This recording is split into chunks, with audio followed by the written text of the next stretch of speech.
सांगलीतील चिंतामणी नगर भागामध्ये रेल्वे पूल काही महिन्यापूर्वीच बांधण्यात आला असून 1 वर्षही झालं नसताना या पुलावर अनेक ठिकाणी मोठे खड्डे पडलेत।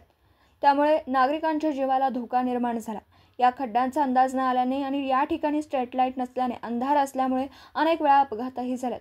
याला पूर्णपणे राज्य शासन, रेल्वे प्रशासन, सार्वजनिक बांधकाम विभाग आणि महानगरपालिका प्रशासन जबाबदार असल्याचा आरोपही मनोज भिसे आणि नागरिकांनी केला।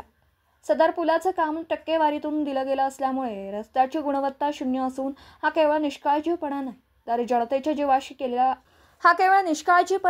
जनतेच्या जीवाशी केलेला विश्वासघात आहे।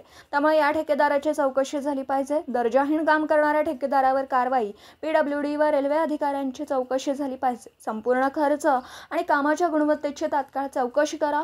रस्त्याची दुरुस्ती व लाईटची तात्काळ योजना करावी अशी मागणी लोकहित मंचकडून करण्यात आली। याबाबत मुख्यमंत्री व सार्वजनिक बांधकाम मंत्री यांच्याकडे तक्रार करण्यात येणार आहे। दरम्यान येत्या 8 दिवसात कामं पूर्ण न झाल्यास सांगलीकर जनतेच्या वतीने रास्ता रोको आंदोलन करण्याचा इशारा लोकहित मंचचे अध्यक्ष मनोज भिसे यांनी दिला। यावेळी लोकहित मंचचे उपाध्यक्ष शिवाजीराव पाटील, राजेश शिर्टीकर, दिलीप मगदूम, सुनील भोसले, जयवंत पाटील, अबूबकर तहसीलदार आदी मान्यवर उपस्थित होते।